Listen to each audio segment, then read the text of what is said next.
Hi everyone, welcome back to the studio. Okay, we're going to continue some of our beginning lessons today. And today's painting, what we're going to do is a seascape here, and it's going to be a real pretty one. And what I'm going to do first, though, I'm going to break this video into two parts. What we're going to do is we're going to build a color wheel so that you can see with a limited palette what kind of colors that you can generate. Then you compare that to your photo here when you go to paint it. So we'll start that, we'll do that. But we're gonna, in part two of this, we're gonna do this particular seascape. But let's build a color wheel, okay?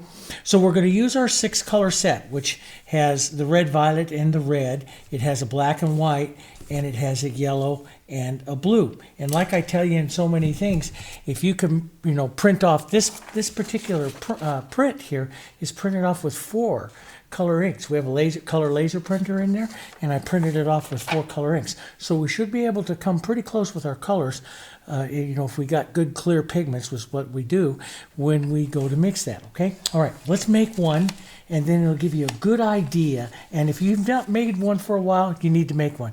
If you've never made one before, you're about to make a real fun one, okay? So what I'm going to do is, this is just a little, I think it's like a little 9-inch plate. I got it over at the store.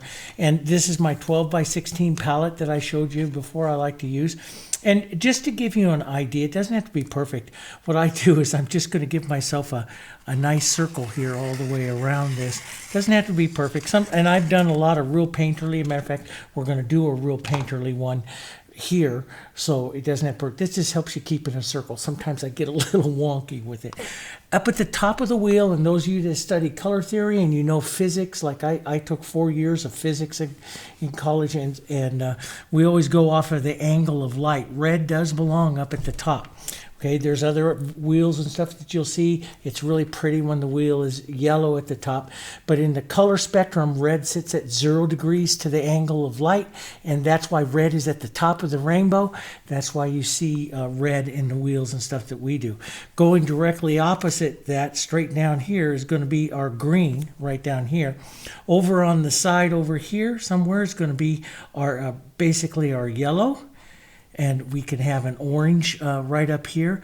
So this orange and the green are what we call secondary colors. These are the primaries. The other blue would be right over here. And then right up over here, we're going to have our violet. Okay, so basically it goes right around here. This is the colors that you see in the rainbow, from the top going right around clockwise right here. That's the colors that you see in the rainbow. So what I'm going to do now is you compare what your color wheel is to your pigment wheel. So we have, like, here's a real pretty color, the Naphthol Red. Okay, this is Naphthol Red. It's pigment 170. I showed you guys that in the last video, how to read the pigment number here. So it's 170. You can see that it is more of it's a red leaning to a little bit of the violet. The PR9, which is what we have in the 6-color set, is a red that leans slightly to the red-orange. So when we go put this out, we'll put it out right over here, right between the red and the orange. It leans more towards a red-orange. So that would be the color we would use there. And of course the yellow, Hansa Yellow, you see it just a little bit north here of the yellow. So we'll put it right up here. Okay, and then of course the greens and stuff will mix. The blue that we have today that we're going to use is PB15. Phthalo Blue is PB15-3.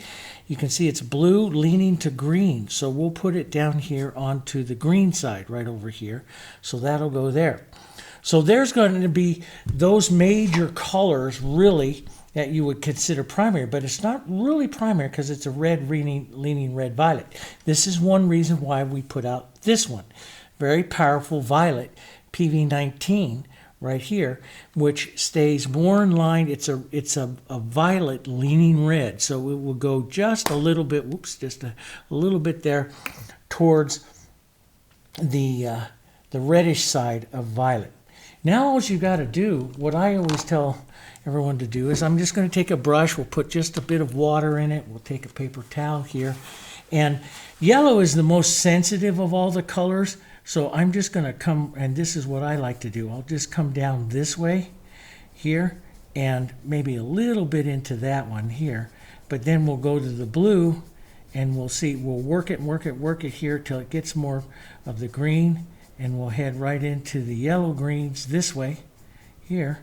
And if you still get that blue's real powerful, it gets really powerful, just pinch wipe it in your brush so you reduce it, and you head that yellow greens right into the yellow, and then we'll head up in here to our oranges. So you get this blue green into the greens, and you can run it again if you want to make it a little bit more. You can run it again till you get a nice pretty run of colors right there that you can see.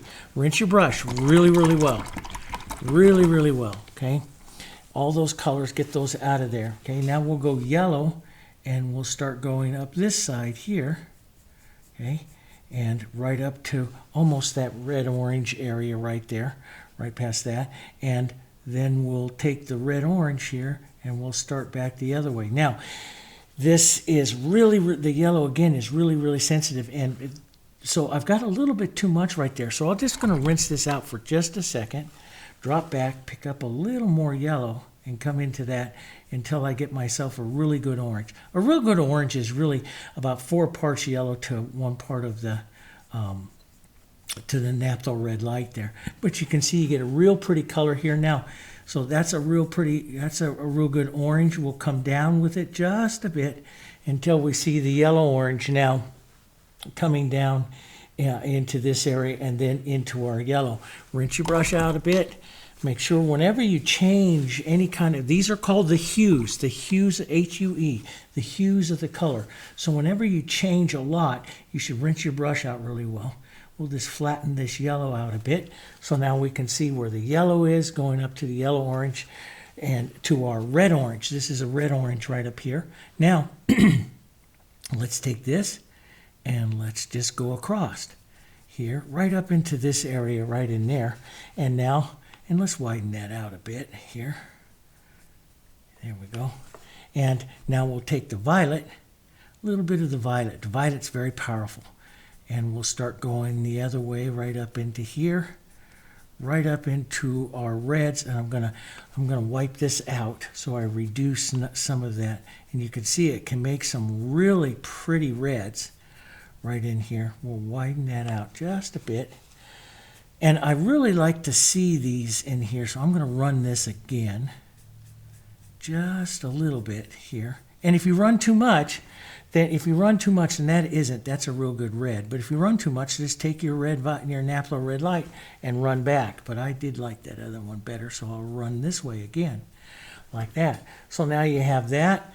Let's rinse that brush a second, get that red violet out of there, and just flatten out that red orange. It's a red orange, and so it's going to come right in here. So you get a real pretty reds right in here is what you get. And you know, it is almost like, you know, a Naphthol red. I mean, the Naphthol red, you can see it's very close. It would need just a touch more of this over here, and I can make pretty darn close to that Naphthol red, which you see is right here, that 170. And it's right here, so that Naphthol red should sit right in there, and you can see, yeah, you can make that color there pretty close. So it's Naphthol Red Light with just a little bit of the red violet in it. And then you come over to it's really kind of the hardest part of the color wheel to make is the violets because they're so dark. So sometimes I will step them off to the side and I will add a little light, a little white to them so I can see them as well. But what we'll do is we'll take our violet down this way, right up towards the blues here, and we have to bypass the blue a little bit. It has to have a little bit of violet in it because this is a blue-green, see? So to get this color to go up this way, we need to have a little bit of violet pulling it that way. So we have to add a little bit of violet. Then as I go this way, it's going to get more and more and more of this violet as we get up towards that purple here, that purpley color. Now we take some of this, and this actually makes a very beautiful blue. It needs just a touch more of that violet. Here we go, blue, and I go this way as I walk up, And as the red violet takes over, then this is where I get those real pretty purple colors. Now these are really hard to see. So sometimes what I'll do in a color wheel here is I'll put out just a little bit of white here. So, and if you do this, make sure you clean your brush. So I'm working right up here in my purples. This is going to hit the violets, the purples. And so I've got that in there. That's pretty good. I can just touch a little bit of white and I can see what that purple color looks like. And it's pretty. It sits there, you know, pretty nice. I'll rinse that out for a second. And so you set a little bit of this violet out, this red violet out here, and you can see it's a nice red violet, see? And then as I go this way, this color has to become a little bit more of the blue. Let's just run that again here. A little bit more and a little bit of this. Run that in this way. And so this has to be more of a blue violet here. Take a little bit of white, and you see it's more of a blue violet. And then as you come down over here to your original, you know, your phthalo blue, these kind of colors down here that's a real dark, this ought to be more of a blue green. And so you see more of a greenish you know, not super green, but you see a little bit more of a blue green and aqua color. And then over here, as you get into this color here, you're going to see more of that blue violet. So we'll work this blue. We'll just put out a little bit more here. Work this blue. And then the violet's going to come into here this way.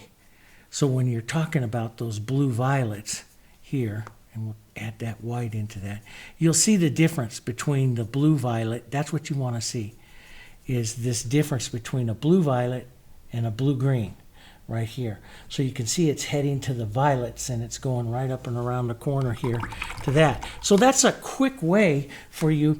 And whatever pigments that you pick are going to give you different kinds of wheels. So if I use the Naphthol Red Light instead of the Naphthol Red instead of the Naphthol Red Light, I will get a different kind of wheel. So the Naphthol Red Light being over here on this side makes really bright oranges and nice yellows and all this stuff. It makes really decent reds.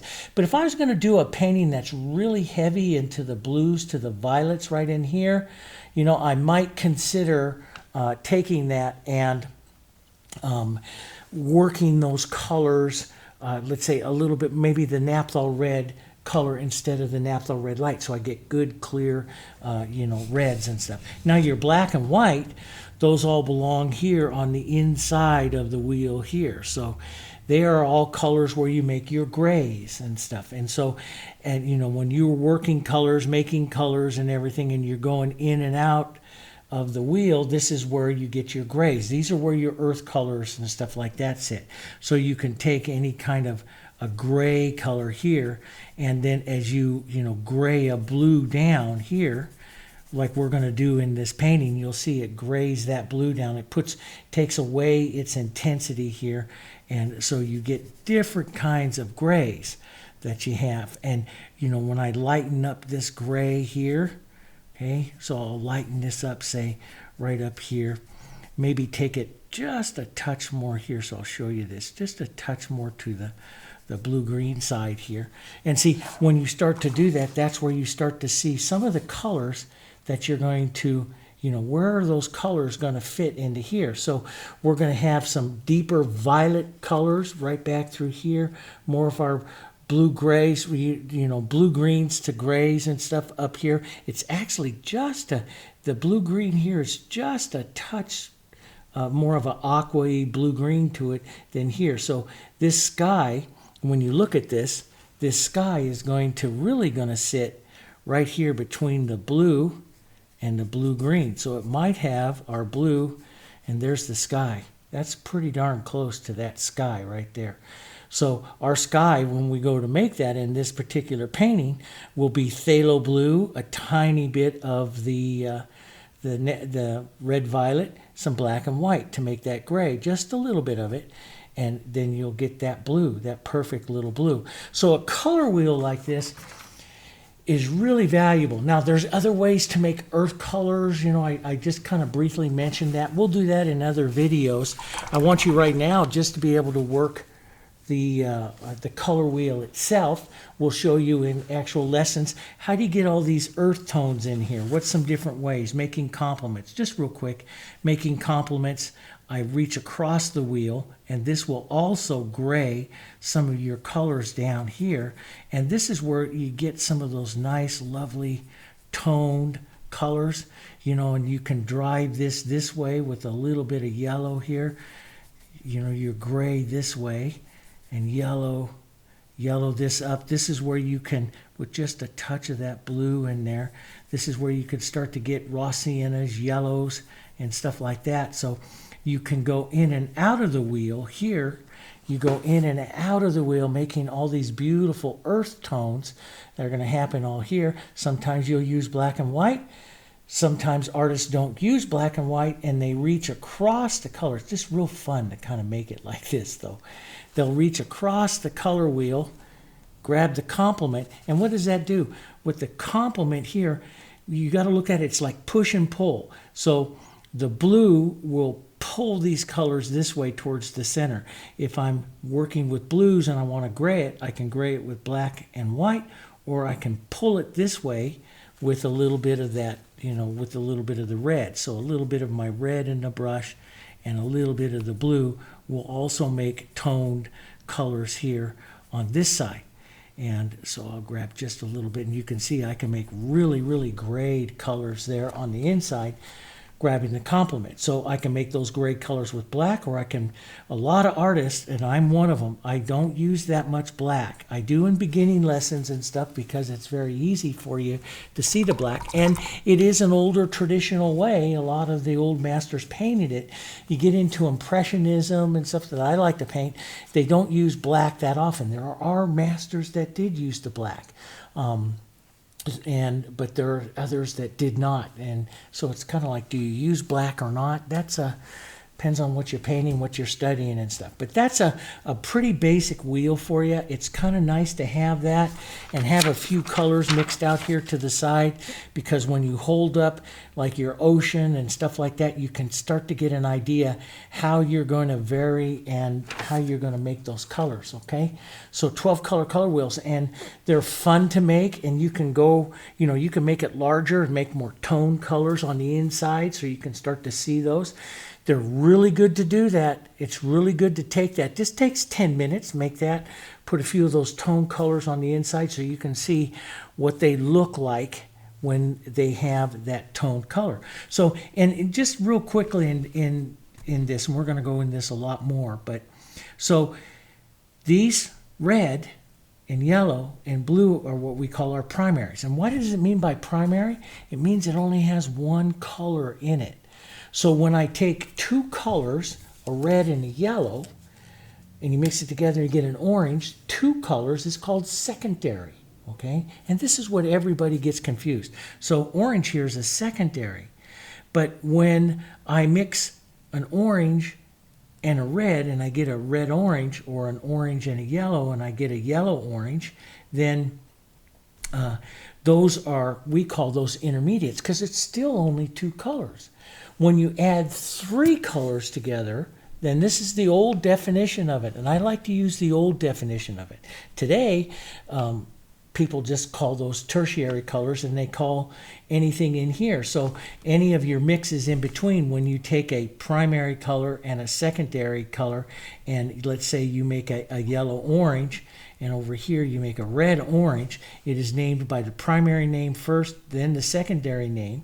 Here, in the old world, before the 1940s, we always called this an intermediate color. Today, they call it the third mix. Here's one mix, two mix, three mix, and they call it a tertiary color.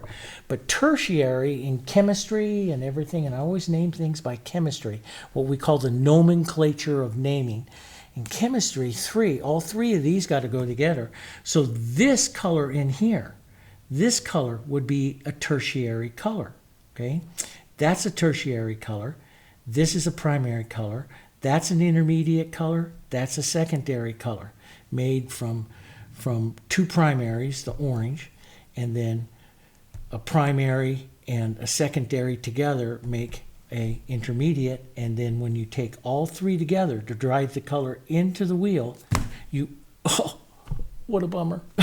So when you take all three colors together and you drive it into the wheel, then you have a tertiary color, okay? So, and that's the difference. That's the main difference of it. So as you're moving your wheel around here, start to learn some of those names. But what gets so confusing, guys, is you have artists out there that use the old way of naming it. You have artists out there that use the new way of naming it. You have artists that put yellow at the top of the wheel. You have artists like me that come from physics and light, because everything we do depends on light. I name it, or I put red at the top because red is at the top of everything. It sits at what's called 0 degrees to the light, and you go look at the rainbow. I put my color wheel out just like you see in the rainbow, just like you see in nature. But there's others that do other things, okay? So don't get all confused with that. It can be very, very confusing, all right? Okay, so that ends this one. So we're going to take this color wheel now. We're going to go over and we're going to paint ourselves a little seascape. And I'll put it in a second video so you can always come back and refer to this one again. But make these wheels, make a wheel like this, put it in your studio, and we'll use it from some of the paintings that we're going to work from, okay? Alrighty, I'll see you on the next one.